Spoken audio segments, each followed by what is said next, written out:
Report exclusive. ബീഹാറിലെ ജനത ഭരണമാറ്റം ആഗ്രഹിക്കുകയാണെന്ന് RJD നേതാവ് തേജസ്വി യാദവ് റിപ്പോർട്ടിനോട് പ്രതികരിച്ചു. ഇത്തവണ മഹാസഖ്യം അധികാരത്തിലെത്തും. തൊഴിലില്ലായ്മയ്ക്കെതിരെയാണ് തന്റെ പോരാട്ടമെന്നും തേജസ്വി വ്യക്തമാക്കി. മുഖ്യമന്ത്രി സ്ഥാനത്തു നിന്നും നിതീഷ് കുമാറിനെ BJP മാറ്റുമെന്നും നിതീഷ് കുമാറിനെ പാർട്ടി അവഗണിക്കുമെന്നും തേജസ്വി ആവർത്തിക്കുകയാണ്. आपका वादा क्या है? वादा पूरा फर्जी बोलता है. I don't care what BJP or NDA people they say. I have my commitment. I have to fight against the unemployment. Once I'll be coming to the government, will be giving one government job to a family where there is no government job.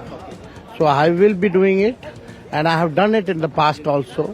5 lakh jobs I have given in the past, and I am very much sure that this time people of Bihar is in a mood to change this government. They have suffered a lot in 20 years. Nitish Kumar नहीं बनेगा sir?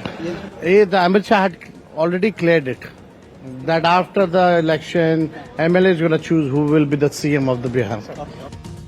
ബീഹാറിൽ നിന്നും ആദിൽ പാലോടുണ്ട്. അതിൽ ഇപ്പോൾ തേജസ്വി ഇത്രത്തോളം ആത്മവിശ്വാസം പ്രകടിപ്പിക്കുന്നുണ്ട്. അവിടെ നിതീഷ് കുമാർ മുഖ്യമന്ത്രിയാകില്ല എന്ന് പറയുമ്പോൾ നിതീഷ് കുമാറിനെ ആദ്യം ഉയർത്തിക്കാട്ടിയില്ലെങ്കിലും പിന്നീട് BJP നിതീഷ് കുമാറിന്റെ പേര് പറയുന്നുണ്ട്. അത് വലിയ പ്രതിഷേധങ്ങൾക്കൊടുവിലാണ് പേര് പറഞ്ഞിരിക്കുന്നത്. തേജസ്വി യാദവ് മഹാസഖ്യത്തിന്റെ വിജയത്തിൽ എത്രത്തോളം ആത്മവിശ്വാസം പ്രകടിപ്പിക്കുന്നു? പ്രചാരണങ്ങൾ ഏത് രീതിയിലാണ് ബീഹാറിൽ?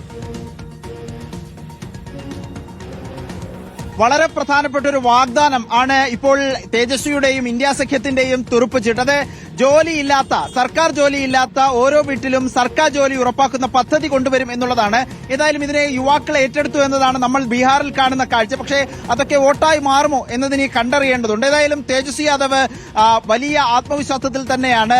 ഹെലികോപ്റ്ററുകളിൽ പറന്ന് ഒരു ദിവസം തന്നെ പലയിടങ്ങളിൽ, പല മണ്ഡലങ്ങളിലായി പ്രചരണത്തിന് നേതൃത്വം നൽകുകയാണ് തേജസ്വി യാദവ്.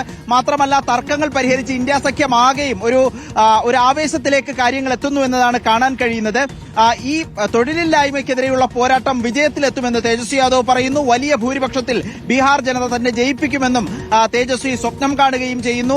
ഇതിലേറ്റവും പ്രധാനം 20 വർഷമായി ഒരുപാട് അനുഭവിച്ച ജനതയാണ് ബീഹാറിലുള്ളത്. അവർ ഭരണമാറ്റം ആഗ്രഹിക്കുകയാണ് എന്ന് തേജസ്വി യാദവ് റിപ്പോർട്ടർ ടിവിയോട് പ്രതികരിച്ചിരുന്നു. മറ്റൊന്ന്, നിതീഷ് കുമാറിനെ ഉറപ്പായും BJP മുഖ്യമന്ത്രി സ്ഥാനത്ത് നിന്ന് എടുത്തു കളയും എന്ന് തേജസ്വി റിപ്പോർട്ടർ ടിവിയോടും ആവർത്തിച്ച് പറയുകയാണ്. MLA മാരാണ് മുഖ്യമന്ത്രിയെ തീരുമാനിക്കുക എന്നാണ് അമിത്ഷാ പറഞ്ഞത്. അങ്ങനെയെങ്കിൽ ഇത് നിതീഷ് കുമാറിനെ ഒഴിവാക്കാനുള്ള പ്രത്യേക ഉപായമാണ് BJPയുടേത്. അമിത്ഷായുടെ പ്രതികരണം എന്നുകൂടി തേജസ്വി പറയുകയാണ്. ഏതായാലും വലിയ ചർച്ചയായി മാറുന്ന വലിയ രാഷ്ട്രീയ പ്രചരണത്തിലേക്ക് കാര്യങ്ങൾ പോവുകയാണ് ബീഹാറിൽ എന്നുള്ളതാണ്. അതിനിടെ ഇന്ന് ഇന്ത്യ സഖ്യത്തിന്റെ, മഹാസഖ്യത്തിന്റെ പ്രകടന പത്രിക വൈകുന്നേരം പട്നയിൽ പ്രകാശനം ചെയ്യാൻ പോവുകയാണ്, പ്രസിദ്ധീകരിക്കാൻ പോവുകയാണ്.